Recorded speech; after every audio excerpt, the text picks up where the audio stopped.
animals. All right, it climbs like a squirrel. Does not look like a squirrel. Whatever you are, you're very pretty. And Greek. He's into epiphany. He's into philosophy. He's into methamphetamines. All right, I'm going to talk about two helmets. The Oakley Aro5, the Oakley Aro3. And the reason I'm kind of talking about these is, well, I was hoping to hold off to kind of do a review of the helmets and what I thought about them and that sort of thing, because I was hoping to actually get the 2.0 versions. I was hoping that they'd be different. And the team that I'm on is sponsored by Oakley, and these are my own opinions.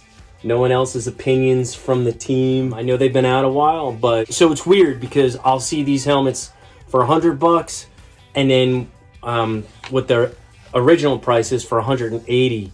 And then this guy back here, the Aro5, I think was 250, and I see it for 250 online. I also seen it for $100. The sizing on these is a small 52 to 56. The medium, which was sent to me, was 54 to 58. And then a large is 56 to 60. This is a medium. And one thing I don't like about the helmet is I could have got away with a small. They run a little big. So if you're like right in that in-between size, you could probably get away with the smaller size in these guys.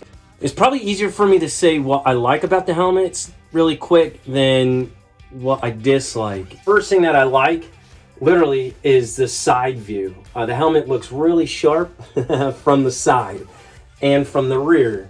From the front, not so much. Here, the BOA system, which is the absolute highlight of the helmets themselves. This is amazing. You just don't feel it on your head. Doesn't interfere with the glasses and that sort of thing. Fantastic. The earfoils, right? The Y unadjustable earfoils, just like on a POC helmet. I love this aspect of it. It has a glass garage, which is a nice feature. And I love the battleship gray color of the Aro5. So it's a helmet. I should probably put it on. All right, this is what it looks like on. Now I can tell you all the things I dislike about the helmet. I'll put the sunglasses on so you get the full effect. So one, looking at it straight on, you can see that classic mushroom head style. Horrendous. I mean, look how big it is.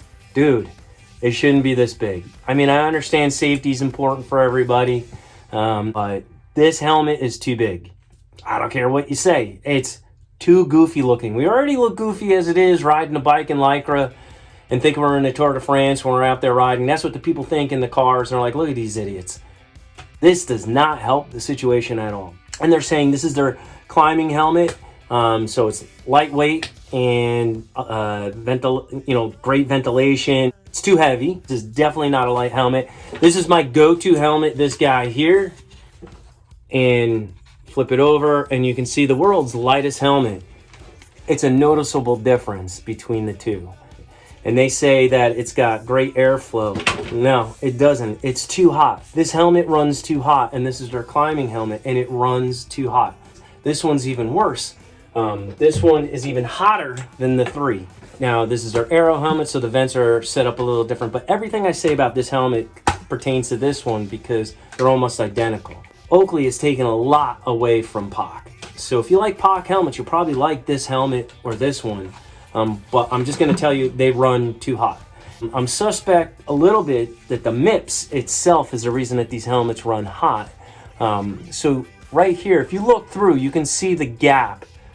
Okay, so from here to the top of the helmet, that gap that you're seeing where you're looking through the helmet, I'm suspect that that has something to do with this helmet being a little too hot. Now, I'm in Florida, so you could say, oh, it's hot in Florida. That's why the helmet feels so hot. I have other helmets, case in point, as well as Cask and a few others, and I don't have the same issues at all. And they're sloshy. I know MIPS is meant to have you kind of, be safer, and it's meant to move a little bit, but I mean, there's a lot of play going on. So when you put this on, and I'll get to that in a sec, but there's a lot of movement on the helmet. Now, I know they have a mountain bike specific helmet. I'm using this for gravel, mountain bike, road, whatever. And it just gets maddening with the movement. They never sent me a mountain bike helmet, so I have no idea how the mountain bike helmet is compared to these two.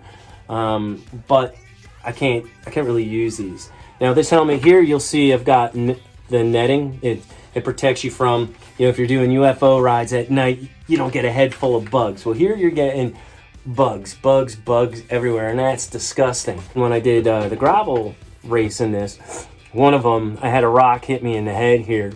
I ended up getting cut and I was bleeding. Had I had, the netting like this, that wouldn't have happened. So that's another thing I dislike about this helmet. Another simple thing, this guy comes with, look at that. So simple to do. Oakley does not have that on the back. So that would have been a nice thing to add onto here if you ever get stuck riding at night. You've got a little extra added element for cars to see you. I think that could be incorporated very easily. So you can't adjust this helmet on the fly. The earfoils are non-adjustable. This part here is adjustable. Obviously, you can adjust the boa, but you can't adjust up and down. Now, I'm suspect on this helmet, there's right there you go, those holes. I'm suspect that you can move this piece up and down, but every time I try to pull that out, I feel like I'm gonna break the helmet, so I don't know. So I've just left it where it is. What else? You can't adjust it on the fly. The MIP's too sloshy, too hot, too heavy, no heat dissipation. The brow pad, there you go. So sweating, sticking on the hot theme. The brow pad, it's not super thick, it's not super annoying, doesn't give you a headache, but it runs right from the strap to the other strap. And, it's supposedly a really nice brow pad or whatever. Problem is you sweat, and as you sweat, it comes down into this brow pad. It fills up, but it doesn't disperse the sweat to the side or anywhere. It just comes straight down. It goes right into your eyes. Now, if you're follically challenged and you put sunscreen on the top of your head, expect that to go from the brow pad into your eyes and have your glasses get all kind of sweat on them, and sunscreen in your eyes, and you might as well just ride blind because you're not gonna be able to see. The straps, I guess the other thing here to think about, kind of doing this off the top of my head, is you have this on tight and you're riding and you're thinking, yeah, this is not bad, and the helmet's bouncing around a little bit and you're doing your thing, and as you're riding, this will loosen up because these straps are so thin. Now, I think it's a good thing that the straps are thin. You don't notice them. The problem is this part here on the buckle. You can pull it and make it tighter, and you'll be like, all right, cool, my helmet's on. But while you're riding, what happens is, because it's so thin, it does that. It just loosens itself up, and that's kind of crazy. So there's a lot to dislike on the Oakley helmets. For $100 and you want to have your Oakley helmet match your Oakley sunglasses, match the Oakley gloves, match the Oakley jersey, match the Oakley bib shorts that match your Oakley socks, then it's a good thing, right? Everything's matching head to toe. You could be Mr. Oakley, Mrs. Oakley, and look the part. Go for it. A lot of complaining. I don't mean to complain so much, but it's just very truthful. I wanted to like this helmet, and like I said, the Battleship gray color is pretty nice. And these helmets do look sharp from the side and from the rear. At the end of the day, this helmet in particular runs so hot, it's impossible to wear here in Southern Florida. Chances of me wearing these ever again are slim to none, other than for this video. I'd be inclined to selling them or giving them away. This one I used more than this one. This one I used a handful of times, and I was like, this is impossible. I don't know. I didn't want to shit all over it because I love Oakley. Oakley's great with their branding. I think it was a good first attempt. I was disappointed to see that nothing changed in the new models other than the colors. Until these helmets get a little bit more streamlined and a little bit lighter like this guy, I just can't recommend the Oakley helmets. And again, I love Oakley, so they're a very innovative company. I imagine they will keep at it, especially well, who knows what's going to happen in 2020. I'm going to end it there and say, hopefully you're doing well and being safe.